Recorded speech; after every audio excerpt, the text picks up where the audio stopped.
दोस्तों नमस्कार। वक्फ बोर्ड और वक्फ की संपत्ति वर्तमान समय में चर्चा का विषय बनी हुई है। सबसे पहले वक्फ क्या है और यह किस प्रकार काम करता है, इसे जानना जरूरी है। तो वक्फ का मतलब होता है अल्लाह के नाम, यानी ऐसी जमीनें जो किसी व्यक्ति या संस्था के नाम नहीं है। वक्फ बोर्ड का एक सर्वेयर होता है, वही तय करता है कि कौन सी संपत्ति वक्फ की है, कौन सी नहीं है। इस निर्धारण के 3 आधार होते हैं। अगर किसी ने अपनी संपत्ति वक्फ के नाम कर दी, अगर कोई मुसलमान या मुस्लिम संस्था जमीन की लंबे समय से इस्तेमाल कर रहा है या फिर सर्वे में जमीन का वक्फ की संपत्ति होना साबित हुआ है, तो बता दें कि वक्फ बोर्ड मुस्लिम समाज की जमीनों पर नियंत्रण रखने के लिए बनाया गया है, जिससे इन जमीनों को बेजा इस्तेमाल से रोकने और गैर कानूनी तरीकों से बेचने पर रोक लगाई जा सके। इधर के दिनों में यह वक्फ बोर्ड लगातार चर्चा में है। इसके पीछे कुछ तो सरकार के फैसले हैं और कुछ वक्फ बोर्ड को संभालने वालों की कमियां भी हैं। आंकड़े बताते हैं कि देश का कोई भी ऐसा वक्फ बोर्ड नहीं है जहां विवाद न हो। यह बोर्ड भ्रष्टाचार में अकंठ डूबा हुआ है। यही कारण है कि सरकार अब इस पर सीधा नियंत्रण चाहती है। मसलन पिछले कुछ महीनों में कर्नाटक में वक्फ बोर्ड वक्फ भूमि विवाद को लेकर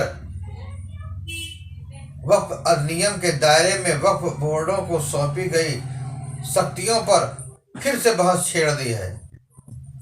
आरोपों में भ्रष्टाचार, संरक्षित स्थलों पर अतिक्रमण और गैर मुस्लिम समुदायों को हाशिए पर ढकेलने का खतरा शामिल है। इन उदाहरणों ने वक्फ अधिनियम में सुधार की मांग को जन्म दिया है। आलोचकों का तर्क है कि वक्फ बोर्डों के अनियंत्रित अधिकार और शक्ति, जैसा कि वर्तमान में मान्यता प्राप्त है, पारदर्शिता, निष्पक्षता और अन्य समुदायों के अधिकारों के लिए बड़े पैमाने पर खतरा पैदा कर रहा है।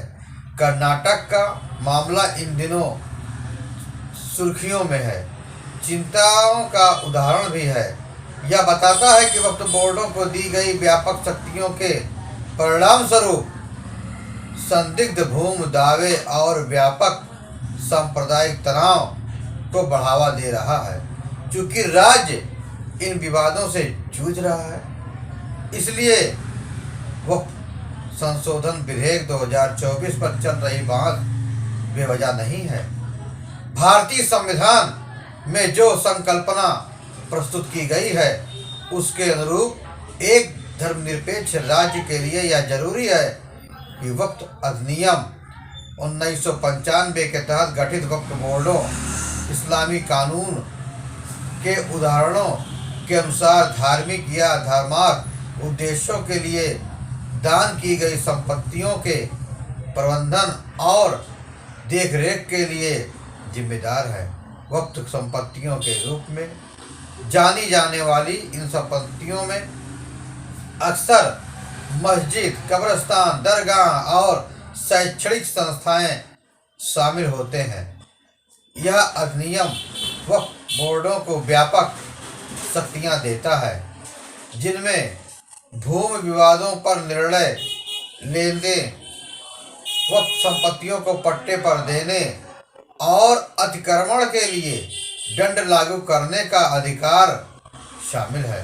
वक्फ न्यायाधिकरण ऐसे निर्णय पारित करते हैं जिन्हें अक्सर सिविल अदालत के फैसले से ऊपर रखा जाता है, जिससे न्यायिक समीक्षा की गुंजाइश सीमित हो जाती है।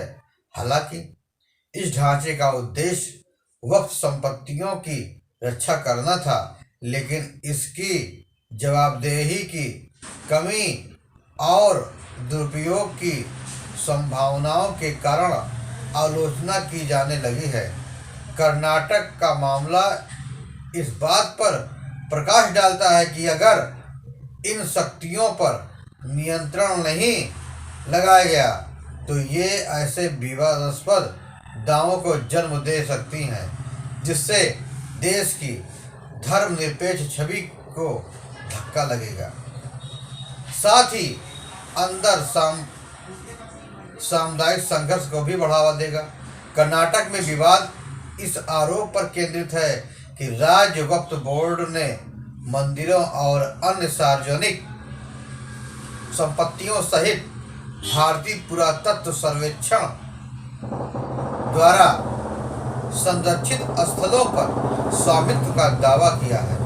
इन दावों से स्थानीय समुदायों में व्यापक आक्रोश फैला हुआ है, जो इसे अपनी सांस्कृतिक और धार्मिक विरासत को कमजोर करने वाले अतिक्रमण के रूप में देखा जा रहा है। स्थानीय निवासियों का आरोप है कि बोर्ड ने पर्याप्त सबूत या पारदर्शिता के बिना स्वामित्व का दावा करके अपने अधिकारों का उल्लंघन किया है। लेकिन क्या करोगे, सब चल रहा है।